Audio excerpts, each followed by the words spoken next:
How you going, Lizzie? Pretty good. That's good. Yeah. How are you? I'm great. Besides this cough. Yeah. Terrible cough. Yeah. You know, COVID works in mysterious ways. I just wanted to explain that I've worked out why I know I'm getting old, like at that age. Yeah. Because Speak up, I can't hear you. Oh. I'm too old. when I go back like this, when I'm in the chair, it's comfortable. That's an old person.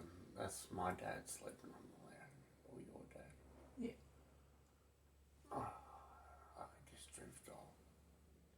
Well, when you're young, that feels like you're exposing your neck to a friend coming over and What's your attitude at the moment? Are we loud enough? Nah. No. We're not loud enough. We're hardly loud enough usually. I mean, we're talking quieter. She'll be right. She'll be right. Yeah. So you've read Stephen Covey's book, hey? Who's Stephen Covey? The 7 Habits of Highly Effective People or Highly Successful People, whatever it's called. I don't think so. Why Yes, would you I? have. The guy that writes How to Win Friends and Influence People. Isn't that guy? No, that's Dale Carnegie. That's a different bloke. Is it? Yeah, that's a real old book. I've read that one. But haven't you read Stephen Covey's book? I might have watched a video on a wrap up of the key points or something, but I haven't read it. Why? Did you read it?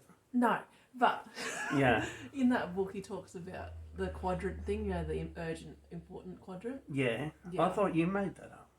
Yeah, I thought I did too. Yeah. Yeah, so you've got the quadrants. What do they call the quadrant? Pardon? What's he call it? What's the name for it? Oh, I don't know what he calls it, but it's the Omega strategy. I think he calls it. Urgent and important. Yeah. Prioritising. Obviously, I need to look into it a bit better before talking the Omega strategy. Yeah, the Omega strategy. Go. But yeah, it just helps you be able to prioritise what to do next. So yeah. You've got things that are in one quadrant. So if you're looking on a graph type thing, and you've got 4 boxes. Not important, not urgent. Yeah. Why would you write them down? But just to let your mind forget about them. No, not to write them down, but to classify. Okay. What you're wanting to do, whether it's actually prioritising, whether you need to prioritise it or not. So not urgent, not important. So just chuck that away. You don't need to do it at all. You need an app that I know you haven't explained your. No, that's all right. Yet, but you need an app where you can write down your full list, and then you go and throw it in the quadrant.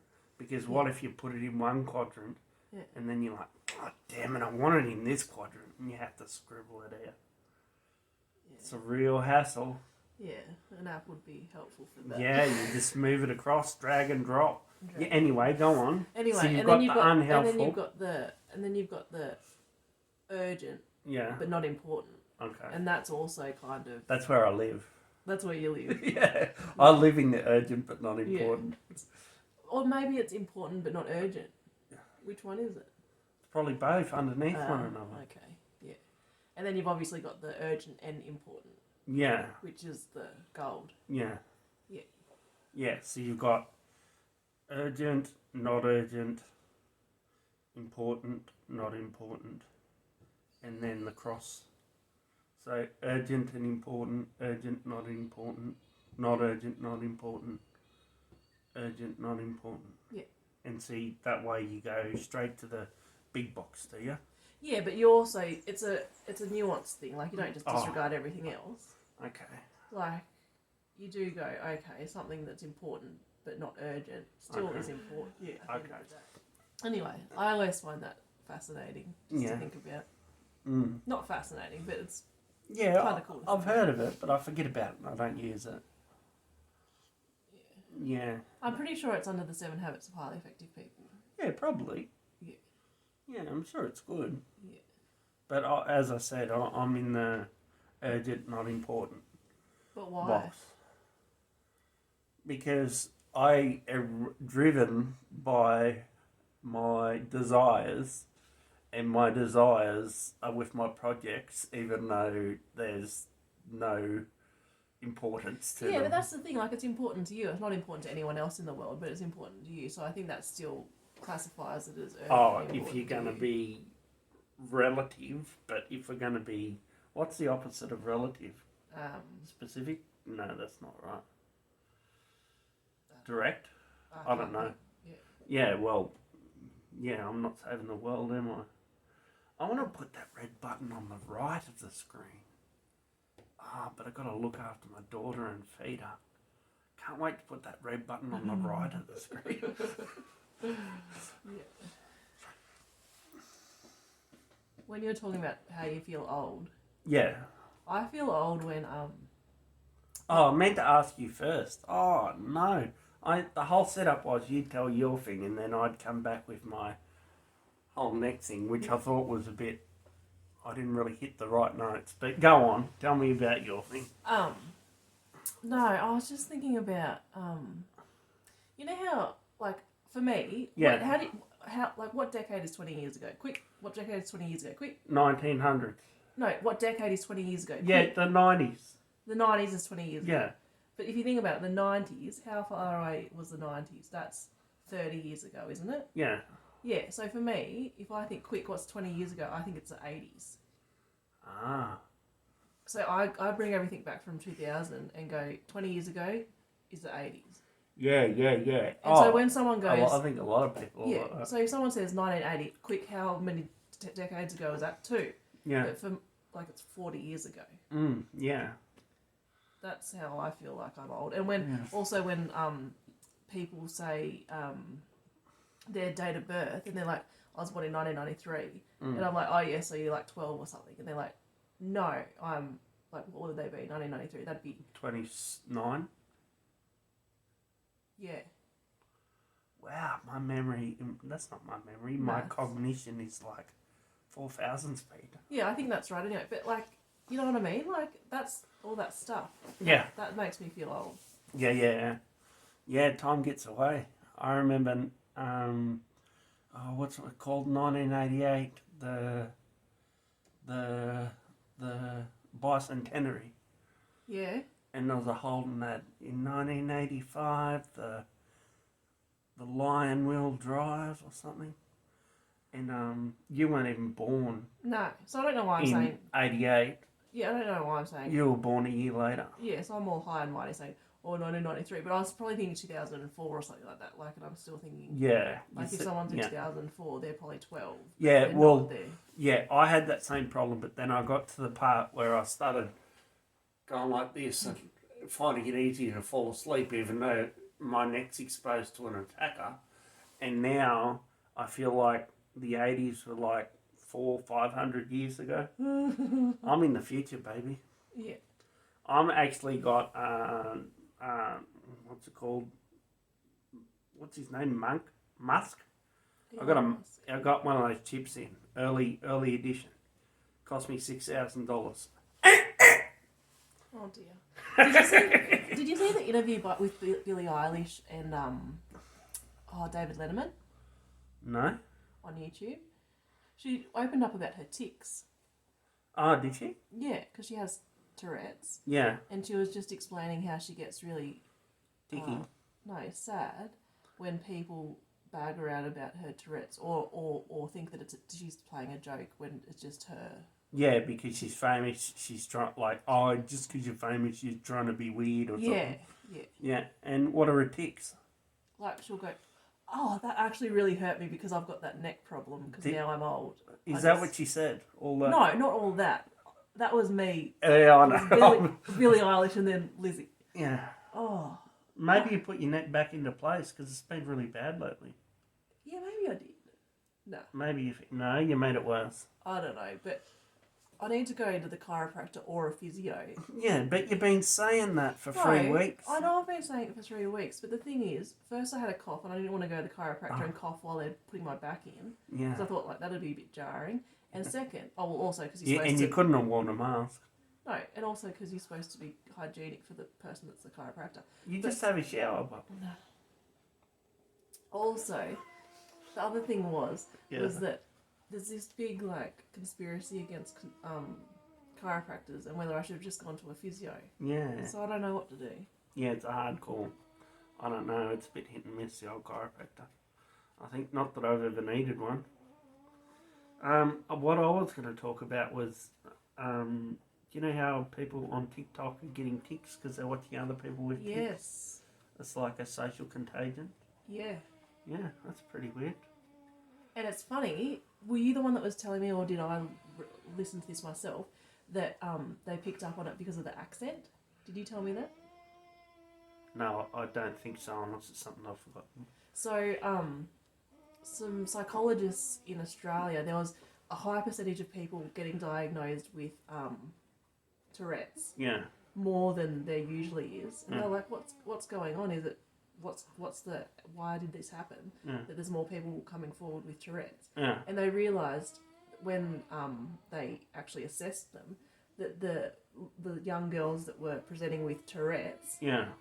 had this British accent when they were responding to certain words. Yeah. And so they were actually copying the British TikToker and going like, oh, I don't know, whatever in the British accent. And then that was the clue that it's not their real stuff. It's they're copying it.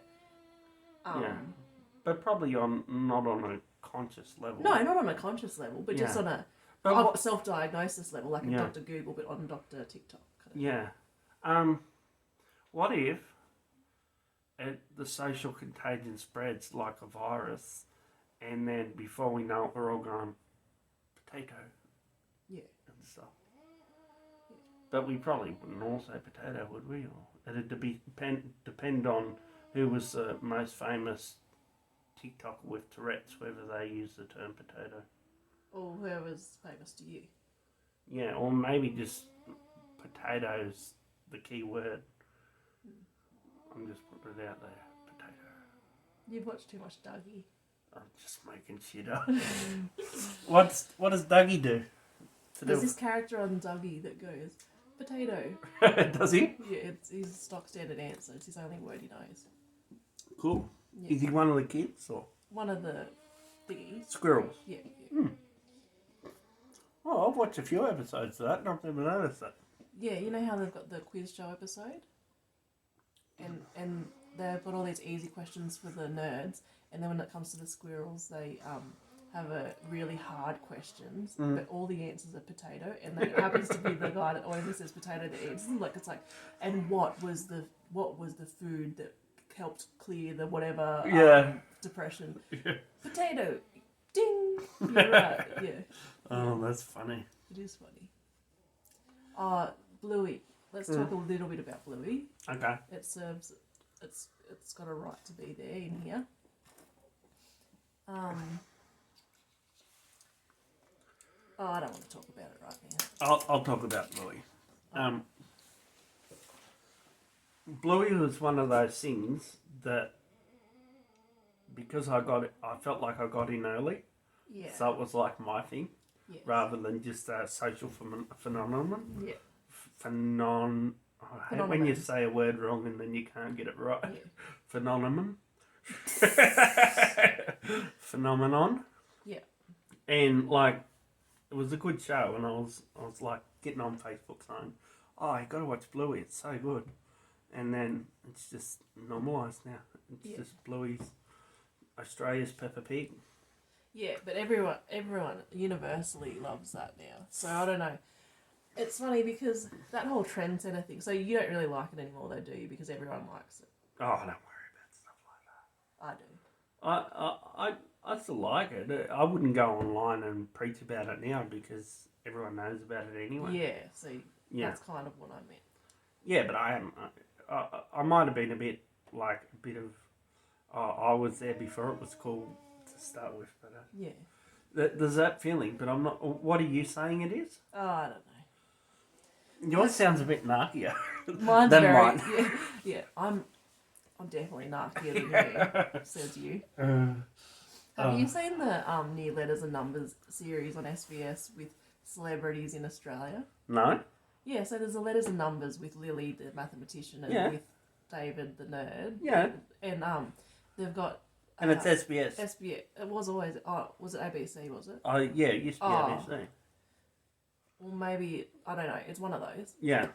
Anywho, but now it's Australian celebrities are the people, not just random people from Australia. Yeah. But the thing is, you still have no idea who they are. Okay. It's like when you watch that I'm a Celebrity, Get Me Out of Here, and they have to have their names on the back of the jackets because you have no idea who it is. And even with their names on the back, you're still like, what? Yeah, a couple of footballers. No, I don't watch football. A couple of Influencers. No, I'm not on Instagram. Yeah. A couple of other what are they called? Those shows that are social shows, reality TV. So we'd know them if they were on MAFS or Bachelorette, and maybe Paradise. Bachelor in Paradise. Yeah, but I wouldn't know any of the new MAFS characters because I didn't watch it this year. No. And we didn't watch it for a while, but then we watched it for a year or two. Yeah. Yeah, like we missed a few seasons, and then when we got back to it, it was just all revved up and on adrenaline, and everyone was pretty much just picked because they're terrible people. Yeah. Oh, did I tell you? The Bachelor and what's his name? The Bachelor Lockie got engaged to Irina Strabowski. Dirty Pie. Dirty Street Pie. No, Lorena had a baby, Dirty Street Pie. But Lucky Gilbert, the one that's got the beard. Last year. I don't know if it was a couple of years ago. Okay. Him. Remember how there was that boring girl that won instead of another girl that was. And that's the one they he got married. Engaged. Oh wow. Yeah. Oh. See, I'm getting confused with him, and I was thinking of that other bloke that was the scientist that. No, not him. Yeah. I know who you're talking about. I know exactly who you're talking about. It's just I was thinking his relationship mirrored that other bloke's who's fell apart pretty soon because he was a bit close to the pretty girl. Abby Chatfield. Yeah. Oh, have I talked to you about Abby Chatfield in this yet? No. I love Abby Chatfield. Yeah, I think she's... Oh, yeah. Nah, she's...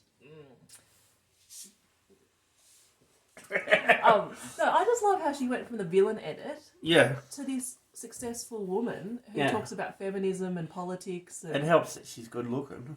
Yeah, but does she actually have something to say? Like, is she switched on? She's controversial. Yeah, but is she switched on, or is she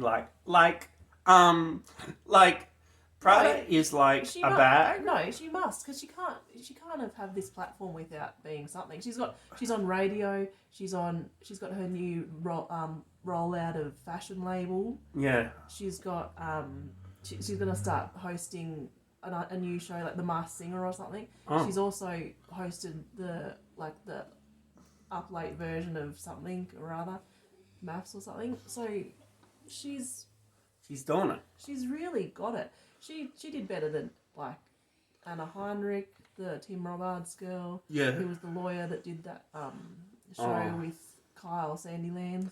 That's a career killer, that one. No, and also she did better than Swarovski.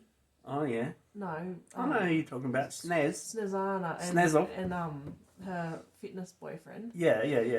The dude that was Sam Wood, 28. Sam Wood was on Neighbours, was he? No, or is that another bloke? Tim Robards. Oh, was he? Well, what's Sam Wood been on? Neighbours as well, isn't he? Or is he on Home and Away? He's not on any of that. He just does his own Fitness 28 with Sam Wood. Oh, does he? It's his fitness program. But he must be older than that by now.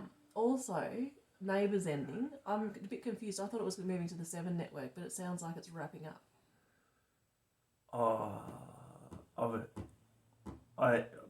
The rumours might have been mistaken. I don't know. I don't know what's going on. They were probably in talks that it fell out. I don't know. But also, I thought it was Home and Away that was wrapping up and Neighbours was going to double down. No, you've got nothing. Oh, I spoilt it. That's my job. Yeah. No, I think they're having a big bang finale with Kylie Minogue and everything. Oh, yeah. I heard about that. Yeah. But, you know, what's it called? A Country Practice was on Channel 7 and then on Channel 10 or something. 9, I think. Channel 10. When? I always get 9 and Win mixed up. Win is 9 until a few years ago. Now it's back to 9. But then Win was 10? Win was 10 a few years ago. That's ridiculous, because Win is 9, so 9 can't be 10. No, not 9 is 10. Win is 10. Win is 9. And Win 9 was first 9, and then Win went over to 10, and they dropped Southern Cross Media or whatever. Yeah. And then they then Channel 10 went back to Southern Cross Media, and Win either died in the arse or went back to 9. I'm not sure. Yeah, exactly. So 9 is 10. Makes sense. No, well, it depends, because on 10 there's also 11. So you've got 9 is 10, but 11. it is also 11. Yeah, and then there's Peach. I'd rather Peach than what's the guy version of Peach? Bold. Bold, is it? Oh no, that's No, that was their old one. They changed that. Bold to Peach. Yeah, something like that. And it's something like Adrenaline XT 7000. No, like what Bear is Grylls. it? Yeah. And it was called 1 at one stage. They kept flipping because it wasn't working. No. Yeah, there's 11. And which it's still is, not really working. Is it 11 now, or is it Peach? And No, then, it's Peach, isn't it? It's Peach. Oh no, but maybe there's another one now. I don't know. Apricot never really worked out. That went over to Pineapple. Do you think that Channel 10 gets Have You Been Paying Attention in trouble for like bagging out how like cheap it is? You know how like Sam, the Asian Sam off Have You Been Paying Attention's always like, oh, what have we got as a prize today? Like $1? Like I don't know. Like he doesn't say that, but like that's because they're not a rich network, as in they don't make as much profit. yeah. But that'd be their most profitable venture, isn't it? Oh yeah, At the moment, for sure. Yeah. But I'm just saying, like, do you think Channel 10's like, shut up, we're profitable, keep up the... No, you got to let your comedians be your comedians. There's a lot of things they don't let happen, but yeah. they let the comedians have a go at the... It's like Fox Television in America, how Simpsons was on Fox and they used to give Rupert Murdoch a hard time, and they let that go even though it was on the same network. So tell me about The Simpsons predicting stuff that happens in the future. I don't get that. Well, let me tell you about a fantastic story that I'm going to make into a book and then sell the movie rights. Back in 1987, I was about 10 years old, and I had this dream about a frog. And this frog was red, and I didn't understand, why was the frog red? Is there a red frog? So I looked it up, and there is a red frog. What were we talking about? The Simpsons was Yeah, they just telling the future. they're just making stuff up, and sometimes it comes right, or But it's there's very some parallel, Right. It's very right. like The pictures that the videos Trump they being have president and stuff No, like that. not just that, but like they've got videos of things happening that is just like a copy of what happened on the Simpsons show. Oh, I didn't know it was that bad. I think it was. I Well, don't want to you get... were allowed to watch The Simpsons when you were a kid, weren't you? Yeah. I surely wasn't. I couldn't change the channel because my arm didn't reach out my cage long enough to switch the channel, and we didn't have remotes back then. But my parents said, listen, you got to do the guy a favour. He might be in cage, but he's still our son, so we're going to put it on a channel he'll probably like. So I didn't get to see The Simpsons. Is the square eye thing real? Only in Vietnam.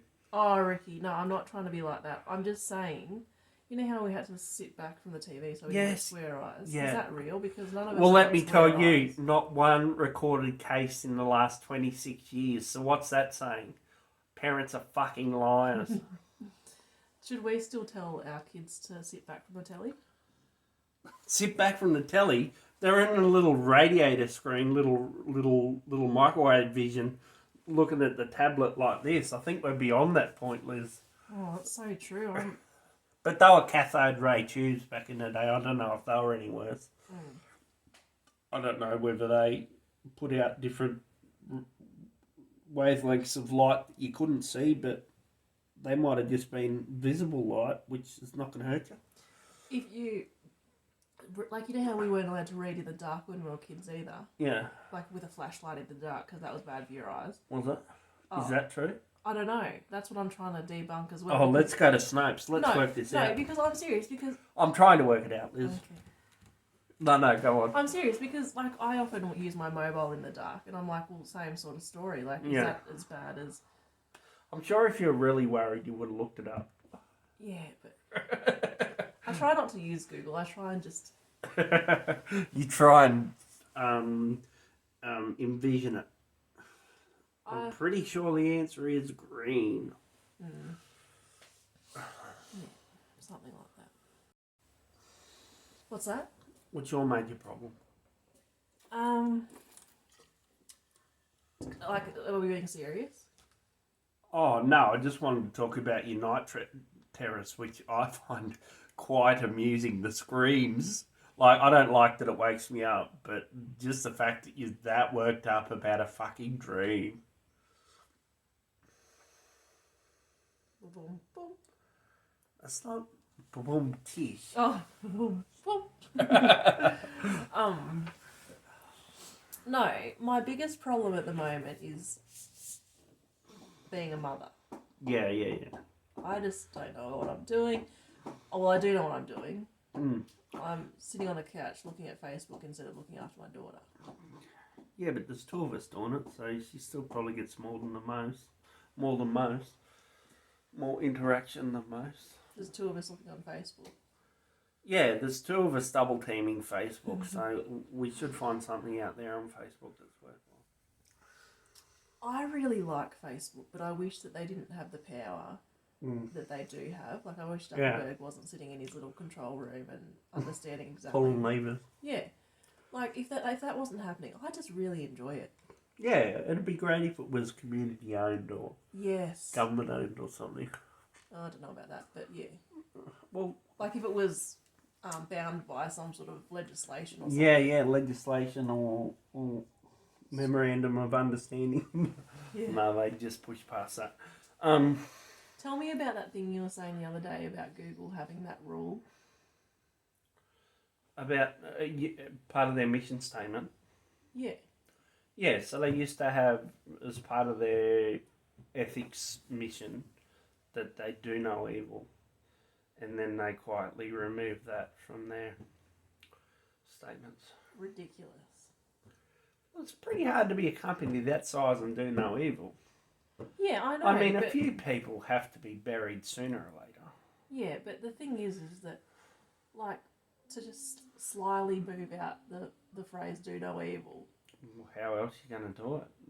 Well, you could televiser? Well, hopefully they replaced it with something that's substantial as well. I said, do a little less evil than we have been while we had the saying, do no evil. Like, I get it from, like, a legal perspective because they don't want people to sue them. Yeah. But I hope that's still in their heart. I don't think it would be, but... It'd be just people trying to do the right thing, but they also got a profit incentive, so sometimes that trumps what's best for the community, but it's not as in your face as the problems that Facebook have, so they get away with it a bit more. So did Elon Musk buy Twitter in the end, or did it all flop? Not yet. I don't think it's flopped. I just think he's... what the problem was that he went and said he was going to buy it, and they did up the paperwork or whatever, and then he sort of thought about it and thought, I can get this for cheaper because he reckons that a lot of the users are bots. They're not real people. Yeah. And he wants them to prove that there's as many bots as they say there are, not more. But that was a week and a half ago when I read that, so things could have progressed a lot further since then. But I'm not as a bigger fan as Elon as I was. Yeah, I think he's a bit of a tosser. Yeah, he's gone the way of Jordan Peterson. In what way? Just a bit of a dick. Like what? Like he has some good stuff, but then he does some really stupid stuff, which discounts the whole reputation. Yeah. He like doesn't stick to the fruitful stuff. Yeah. He goes outside his grasp his understanding and Yeah. tries to appease the masses. Yeah. And there's certain masses that he does appease, so they're sort of pushing their agenda in that direction for one reason or another, whether it's monetarily or it's just the love's coming from there, so give them what they want, or whether they actually believe what they say. But I can't see how they'd think that way and be those sort of creative people. But I don't know. Maybe I'm wrong. The chances are slim. I mean, really slim. You know what I was thinking? You know how in the first episode I was talking about how Jordan Peterson was saying men should suit up. Yeah. And then I was thinking about that more since we played that episode. And I was thinking he has acknowledged in other episodes that he gets his suits sponsored, like he gets free suits. Oh. And then I thought about it and thought he just told everyone to suit up. He's got a specific suit that he's wearing, and it's like chicken egg. Yeah. Plus, he's been on some. He's been part of some think tanks that are probably a bit right wing, and I wonder whether some of his agenda is not necessarily what he would come up with on his own, but what is beneficial to where his money is coming from. Yeah. Do you know who I've appreciated? Who's that? Peter Singer. Peter Singer. Yeah. Oh. Yeah. Can I say something Go. about it? We gave that money the other day. Yeah. And now I've got all Peter Singer ads on Facebook. It's like I'm in. You've hooked me. You could convert it. Stop making me feel wasting guilty. the money. Yeah. But it's like, what do you want to give me? You want more of a percentage of our income? What are you after? Yeah, I don't know about that. But No, it's just to convert people who are interested and probably didn't. Yeah. They can't be accurate enough to know who's paid, whatever. But it's a bit annoying because it's just every time I look at Facebook, it's in my feed. Yeah. There was a time where my Facebook feed was doing like Prada, BMW, and I'm like, what did I look? That's real weird. They obviously had a glitch in the system at that stage. I'm not going to buy a Prada or a Unless BMW. you were researching something that Matt, whoever researches that sort of stuff, generally is into these products. Or, yeah, maybe. Or it linked Abby Chatfield to Prada. Yeah. It's like Abby, 93% of her followers like Prada on Facebook. Yeah. So you're... I couldn't find Abby Chatfield's website. You might have to do a website up for her. She has brought out, like, through Instagram, her fashion label called Verbose the Label. But I typed in Verbose the Label, no website. Really? So it's just through Instagram. And I just wonder, no, you need to get a website. I did it pretty They good. must have some sort of website, because where would people buy the clothes? Yeah, I know, but it's obviously not, it wasn't linked. It was in early stages and it wasn't linked to Google or something. Like, oh, okay. I just thought, come on, guys. Did you look in a bio? Because that's where the link is. Oh, well, I don't have Instagram. So. Because you can't book links in Instagram, so you put it in the bio and tell people to go to the bio. Oh, okay, right. Well, anyway, I was a bit put off. And... Oh, do you know, I have the username on Instagram, Dubbo New South Wales, Dubbo NSW, and I tried to reuse that so I can connect it with the project I'm doing at the moment, and it's saying I'm not. They rejected me because they say I'm not following the guidelines. Yeah. Maybe you're supposed to give your real name like Ricky Brown rather than I give the name of my project or something, or whether they're just like, you can't have Dubbo New South Wales. That's a town, mate. You're not a town. Yeah. No, they wouldn't worry about that, would they? Oh, I don't know how it works, but I think they've got you. Yeah, and I can't make one from my Facebook page because they've said, oh, you've already got one, but I don't know what it is and it doesn't tell me what it is or how to activate it or whatever. So, yeah, I just thought maybe for this new project that I'm doing, that an Instagram page would be helpful, but I've decided just to stick with Facebook. Okay. Yeah. I was reading something on Facebook. It was just like a Mum's Grapevine post thing. And the question was, do some people go too far with putting videos and posts about their kids? Mm.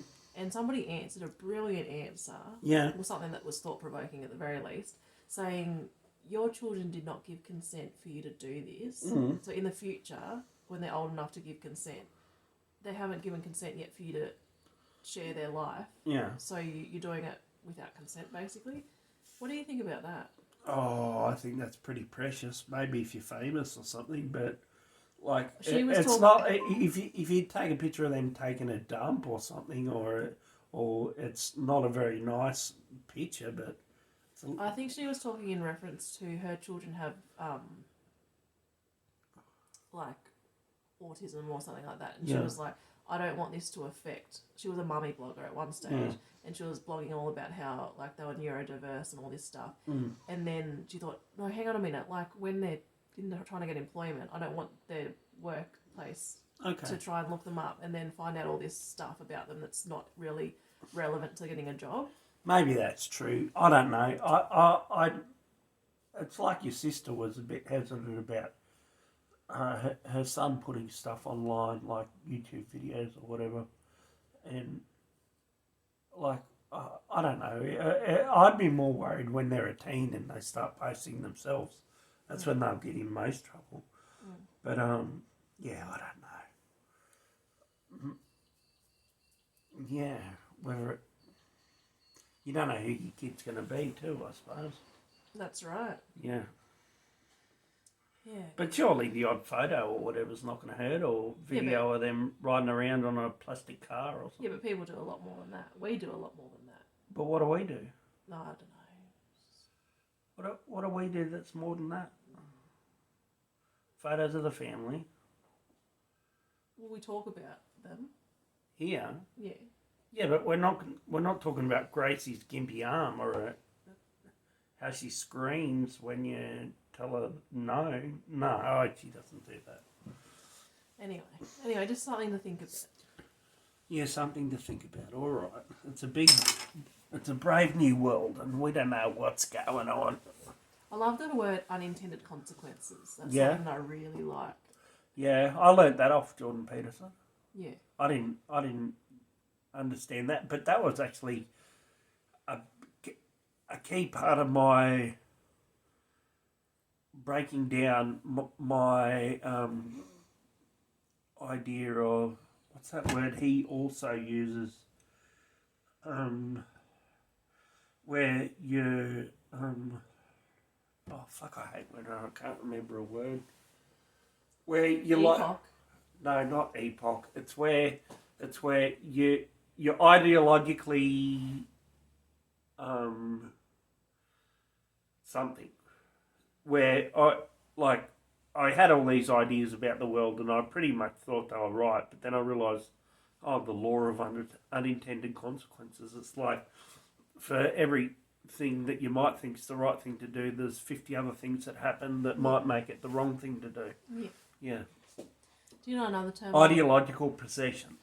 Where you ideological what? Possession, where you're possessed by an idea and you put it above your humanness and just being diverse in your repertoire of thinking. You're sort of black and white, and this is right and this is wrong, and yeah.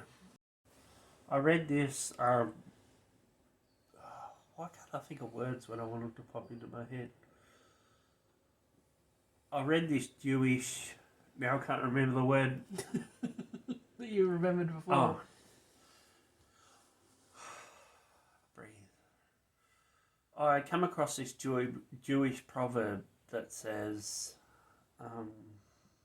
feed a man a fish. No. That a lonely man in old age is a man who didn't appreciate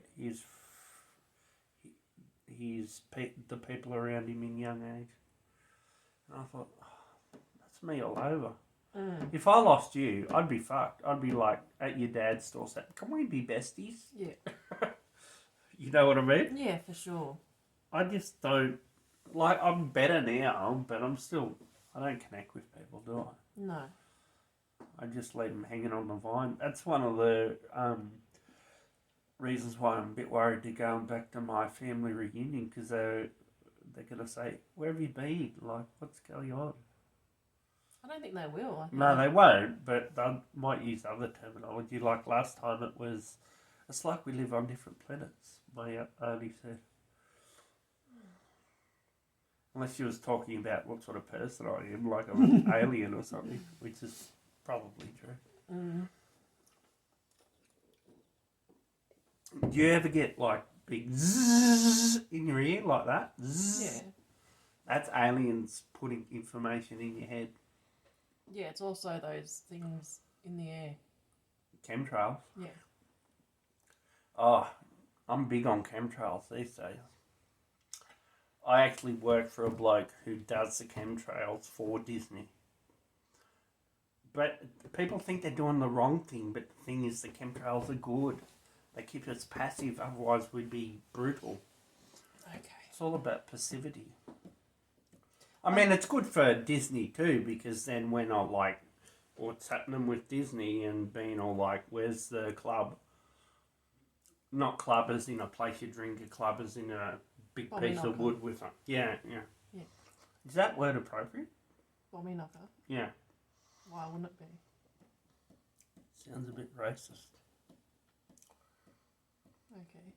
I was thinking about this meme that I saw, or maybe it's just a picture. I don't know. I'll just call it a picture. Okay. This picture I saw, maybe it was on Facebook, so maybe it is a meme. But like how there's like a number. Is there words? Yeah. Well, it's probably me. There's a number and there's Is it popular? No. It's probably not a meme. It's a number and there's a guy. It's exactly this. There's a person there and a person there, Yeah. and they're looking at the number, and I'm looking at the number and I go, it's a 6, and you're looking at the number going, it's a 9. Oh, I hate that meme. I love it. I hate it. I think that's fucking year 4 shit. Yeah, I know, but it's simple but good. No, it's wrong. It's like, there's one person over there looking at it going, oh, that's a piece of asparagus, and the other one's going, oh, it could be a 6 or a 9. Mm.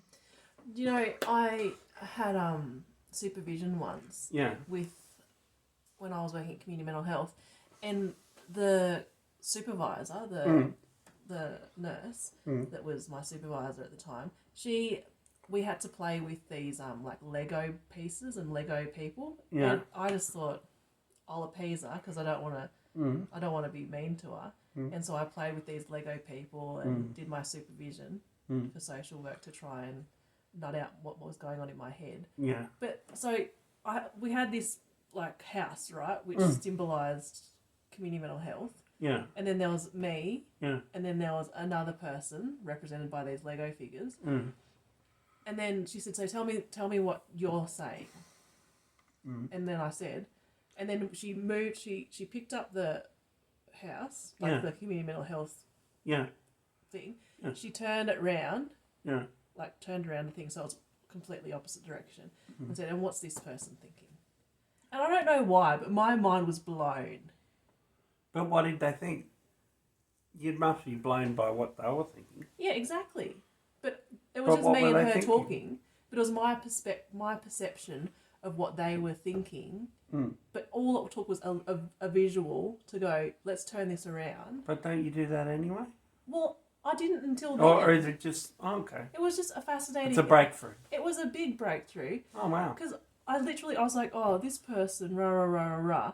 And then she physically moved this building and said, okay, and now what is this person seeing when you're thinking that? Or like, it was just, and I was like, wow, like I know it's something simple and it's exactly like that picture. But it's something that we don't get straight away, to put ourselves in other people's. Yeah, it was just beautiful. Yeah. I really appreciated it. I've got this filter, but that like I can put myself in other people's shoes, but my filter's a negative filter, so I'm like thinking that they're thinking negatively.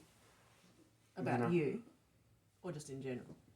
Yeah, about me. Oh, okay. like I, not always, like if I need sort of like positive feedback when I'm around people. Like you're good at that. You give me lots of positive feedback. But because of whatever's triggered me in the past. Yeah. If I'm around someone that's not sort of like, they might be angry at something else, but I'll automatically identify that as me as the problem, and my lens is that they're thinking about something I've done wrong. Yeah. Yeah. That's hard. Well, I think a lot of people are like that. Not always like that, but it's just one of those, how you got those filters, how they talk about that with the 10 thinking errors or something. Yeah. And we have these mental filters Yeah. where we assume things based on our upbringing, past and trauma and all that sort of thing, what we've experienced already. Yeah. Yeah. I love those 10 unhelpful thinking styles. Yeah, brilliant, aren't they? Brilliant. I actually brought it, I expanded it to 12 bad thinking styles. Yeah. And my 11th one was thinking about Lego people. And my 12th one was thinking about pizza when it's not pizza day. Yeah. No, let's try. But when it is pizza day, why not think about pizza? Let's try and think of the 10 unhelpful thinking styles. So you've got black and white thinking. Yeah. Mental filter. Yeah. You've got what's that called? Like the generalization. Catastrophizing. Generalization. Catastrophizing. Minimizing. Yeah. That's 5. Yeah. Plagiarizing. Come on. Oh, be serious, Ricky. What's the other one? I don't know. If I really thought about it, I could probably come up with them. But Well, that's what we're doing. We're thinking about it. I don't think around people. I think on my own. You know what I mean? Okay, well, we'll just... I'll go away for 10 minutes with a piece of paper and I'm not in thinking mode. I'm in... Well, tell me this. Wouldn't be one without a song. Now tell me, what's your your key unhelpful thinking style? Well, I'll bring it up and we'll... No, can't you just remember what your key unhelpful thinking style is? About 5 of them, Liz, okay? No, but just the main one. I'll look at them and it'll trigger me as I'm thinking just about think it. Google's cheating, but anyway. No, we don't have to be Perfect. elites. Perfectionism, is that one? No, it's not. It's not. It should be, because you'd be right up the top of the list.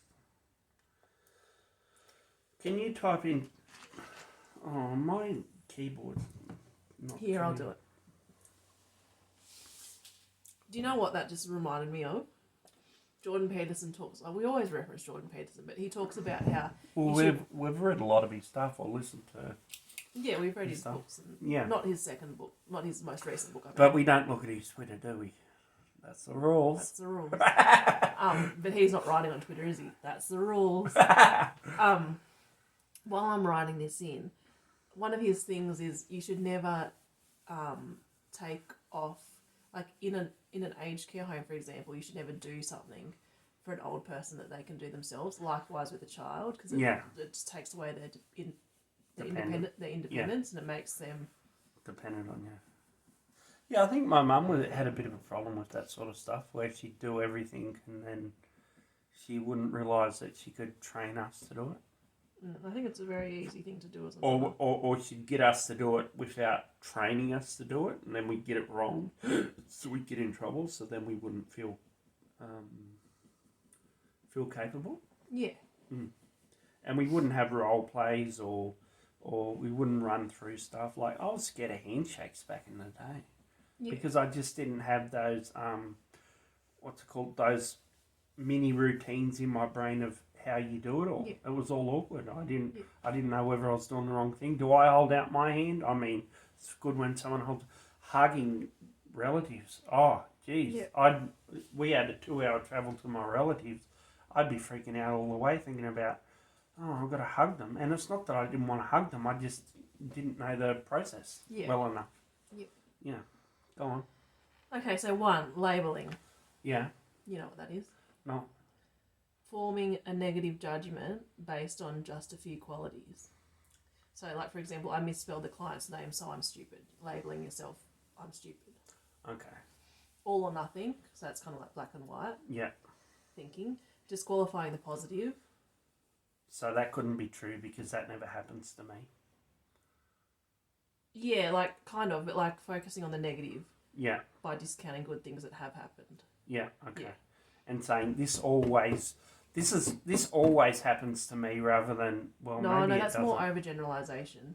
It's similar. It's both. It is similar. It's There's an both. overlap. Yeah, okay.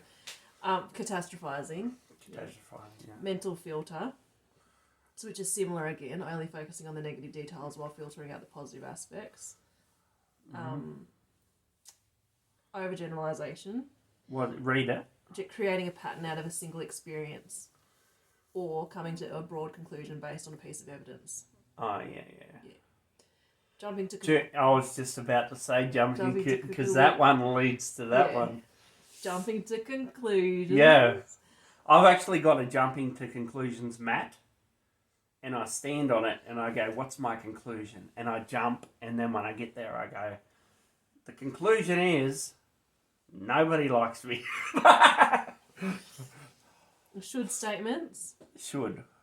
I should do that. this. I ought to do that. That type of stuff. Even when it's not necessarily should. Like should be do. I don't understand Using that. words like should or must to enforce ideas or rules for behaviour. I should be cleaning the house. Or like, you often hear like someone says, I should be better than this.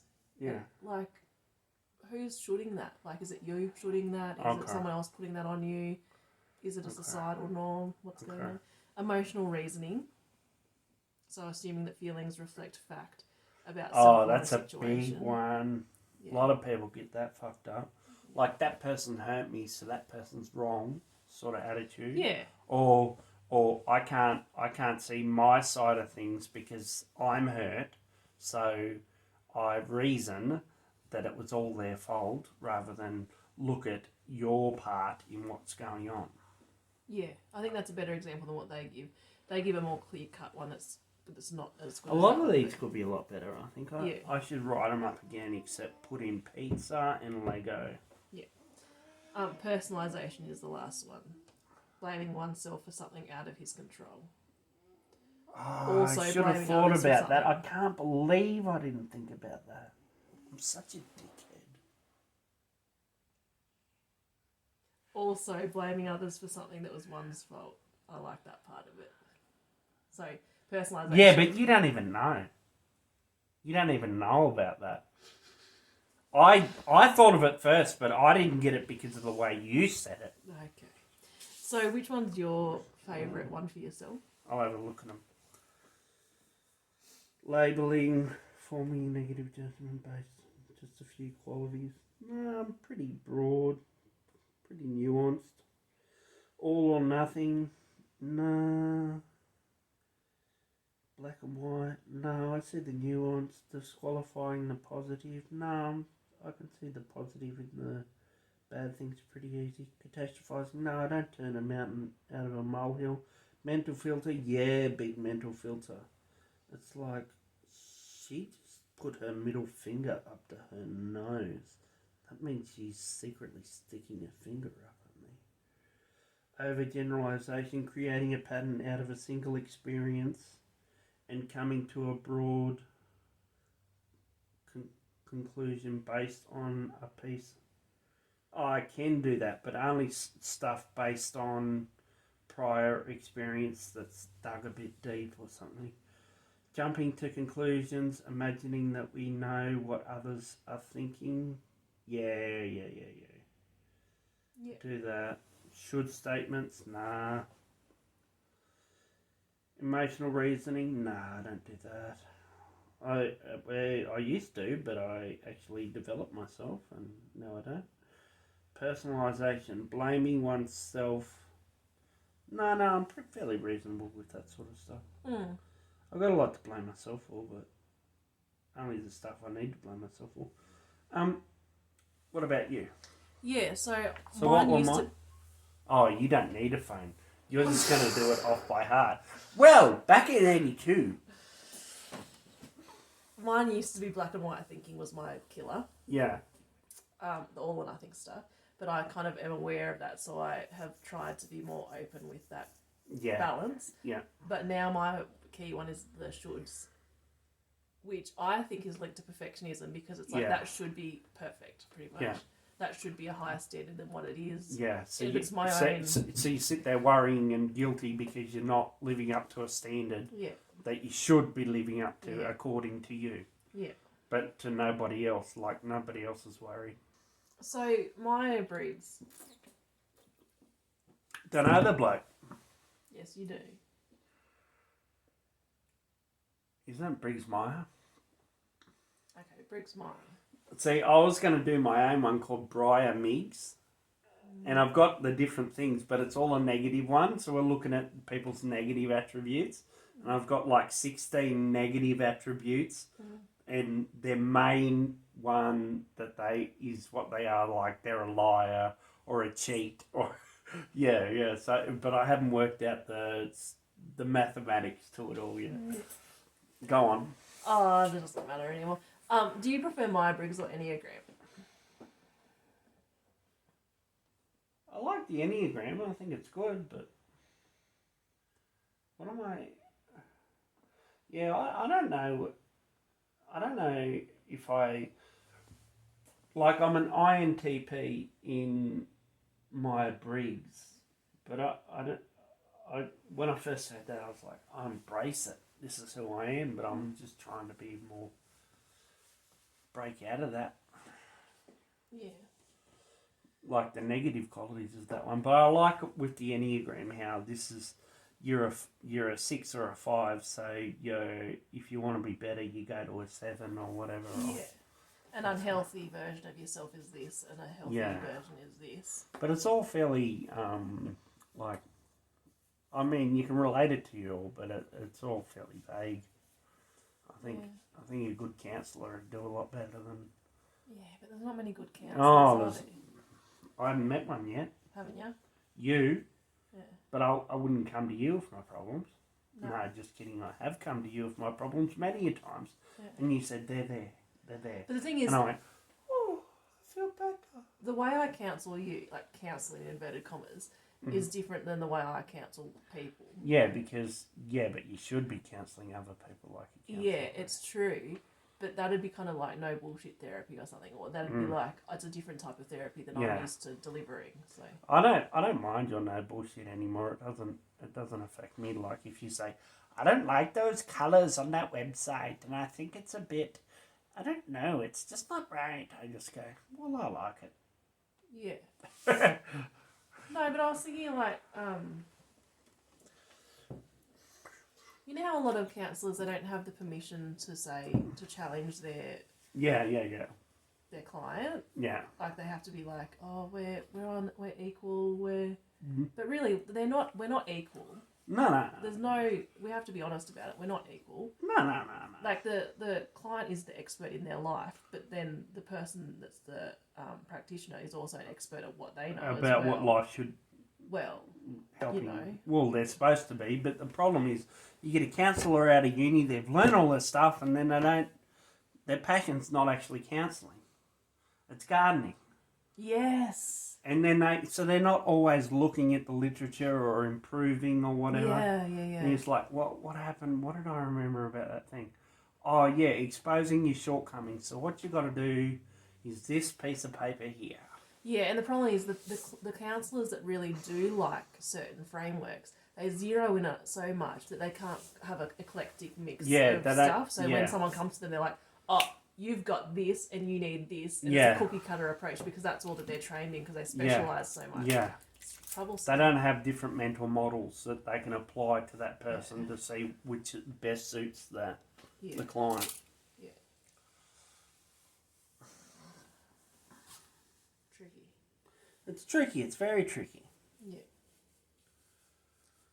Do you reckon I'm level 63? Or is that taking the piss? Oh, in what? Which level are we talking about? Just in general? Yeah, like life. Oh. Is that a bit overblown? 71. No, I'm not 71. You really think I'm 71, baby? Mm-hmm. That's beautiful, honey. I'm like 5 levels off developing magical powers. You can retire soon. Yeah, I can retire. And you can do the work. level 71. It's pretty good. I think you've gone up a few levels this year. We won't say what level she's on camera because we don't talk about anyone's levels below level 50.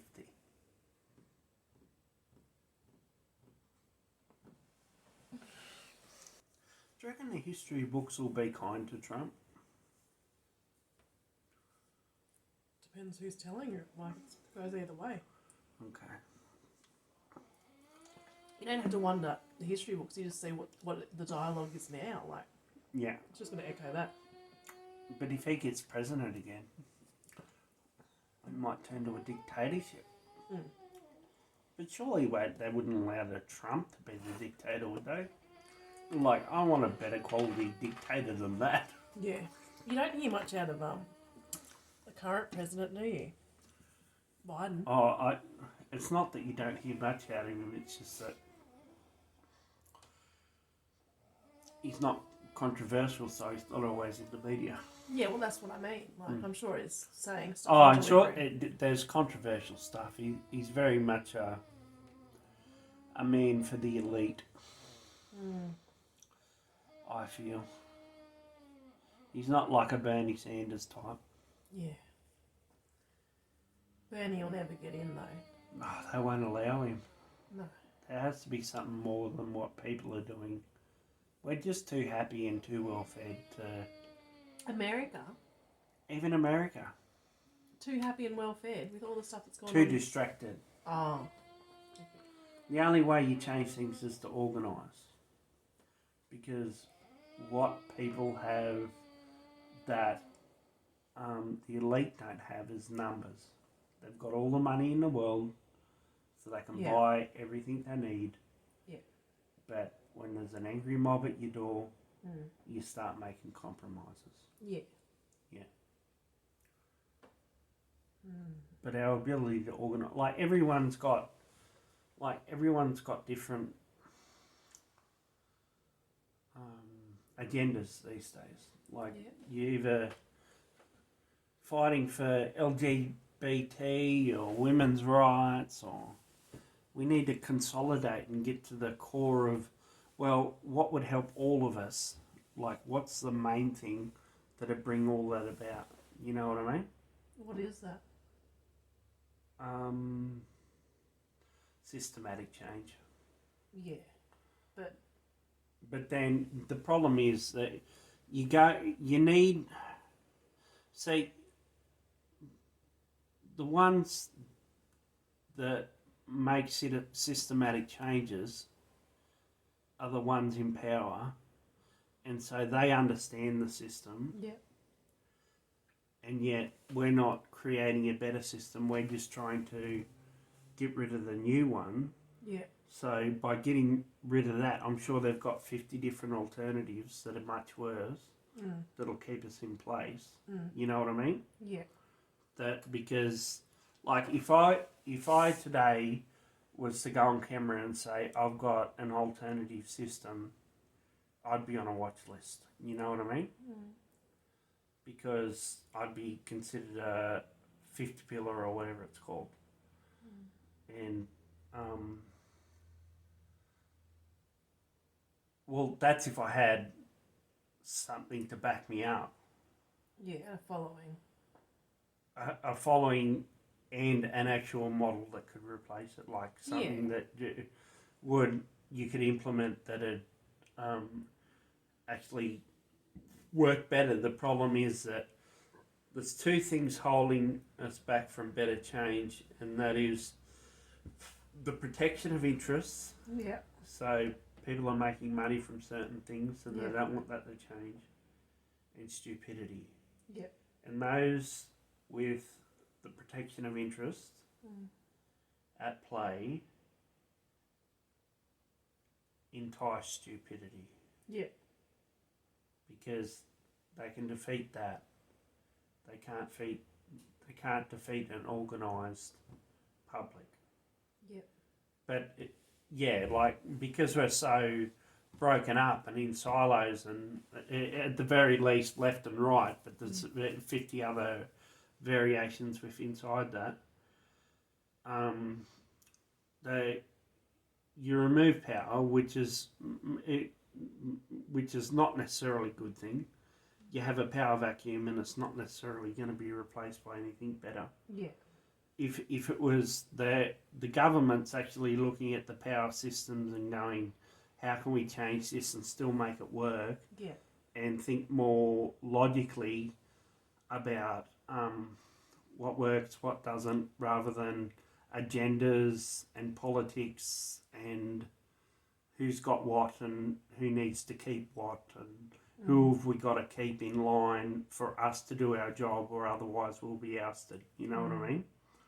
Like, to make good decisions based on factual knowledge and truth and understanding that'll work. But then you've got that thing in that we were talking about before, which is that thing I said I got from Jordan Peterson. What was that? The Law of Unintended Consequences. Oh, yeah. So you can come up with the best made plans, but there's always consequences to that. And the other thing is, you've got people who, what was that word I couldn't think of before?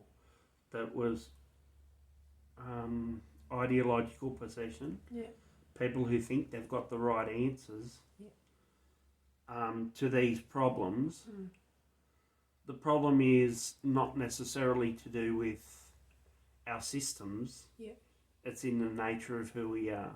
So Christians talk about sin. Yeah. And it's not just sin, it's something sin. Original sin. But from a perspective of an evolutionary sort of framework, that would be more like our primitive drives. Yeah. Yeah. Yeah. Yeah. See, I know about I agree with what you're saying, but I see it in welfare. Yeah. Because that's my stuff. Yeah. So like, when you see the grassroots people working, really busy, and then you see the system screwing up things for all the way down. Yeah. But then you've got the grassroots people doing the work, and they're screaming out going, this isn't working. Yeah. But then you've got the louder voices, and then you've got the people that are actually working. Yeah, and they're too busy working. The people doing the jobs and the people having their say. Yeah, and they're too busy working, so they don't have time to do that survey because they're too busy doing the job. Yeah. But then the people that are like having their coffee break 6 times a day and their smoke break, like they're the ones that are filling out these doing surveys, the politics the and polls talking and stuff. And that's just one aspect of it. But the other aspect is that like I do appreciate it when they do have that kind of the authority in the structures. They come down to the grassroots level and they survey them and stuff. But there's still like this. It's still not the right way of doing it. Like that, you need to have that sort of I can't think of the word, but you do have that consultation needed. But it has to be the right fix, like the fit, because it's still missing the mark somehow. Yeah. It's like not the right questions to ask. Yes, that's the thing. So the thing is, what really annoys me with the welfare system, not just the welfare system, but the systems all over. So the big powers, they think they know what the answers are, so they ask thingy questions. What's it called? Leading questions. Yeah. And they've already come up with their draft policies, their draft procedures, and they just want to tick a box that says we've consulted with the people that we need to consult with. Yeah. So, like, literally, there's been some things that I've been on a consultation panel with, and I know they've already developed the thing that they're asking us about. Yeah. Whether it's overt or covert that they've done that. Yeah. And you're just like, this is a waste of space. We're up to 90% done. You're not open and then the 10% to go, you've decided to consult us? Like, yeah. That's a good point. Yeah. But then if you do it too early, then it's too vague. Like the brainstorm is too large and the problem is too big. Like yeah. I don't know. I think you do it early and then do it again and then do it again. Oh yeah. But the problem is too that with the best decisions are not necessarily made in groups. Yes. Yeah. Yeah. Because of the thing. Yeah, like it's something that was it Galileo said or something? How, I'll look up the quote. You keep Aristotle? talking. Aristotle, probably. I think I know what you're about to say, but you look it up.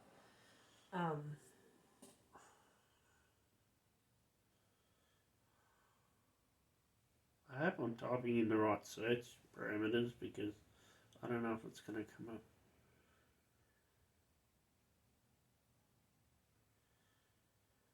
And like, for example, when I was a consumer and I was getting asked the questions from the collaborative process, it's like the person that was asking me the questions didn't have enough power to instigate the change, but they understood what my problems were as a consumer and what I was saying. And they're like, yes, that's exactly what the problem is, but this isn't going to filter up because we don't, like, the people above us don't really care. Or don't have time or money to deliver that, what you're acting on. Oh, I'm just going to leave this quote alone. Yeah. People can look it up, see if they can find it. Yeah. Something about, one man's understanding trumps the knowledge of the masses or something. Yeah. But yeah, it's a better quote than that. Oh, what I was going to say about that is, the problem with systems too is that you get involved and it becomes about the process of the system and the culture of the system where you're looking after yourself and the group that are doing it. Like, I came into welfare with these ideas about how I could change with young people who were out of home. And I didn't take the right approach with it, but I did have the right sort of attitude towards what I thought they needed. But the thing is that the culture is about ticking a box and protecting yourself and getting paid and going home, and it's not that real, like back in the day, that real community care sort of thing where you did it because you wanted to do it and you wanted to help. It was just about like and then you get kicked around a few times because the people, if you do try and make a difference, the people soon don't appreciate it because it's not them that's doing it, and the superiors don't appreciate it. The superiors and the other workers who think you're not playing by the rules. There's a way we do things around here sort of attitude. Yeah. And then you just end up a lot of times falling in line, and then you work to the culture rather than the mandate of the organisation. So there's a cultural thing that you got to get past that's there.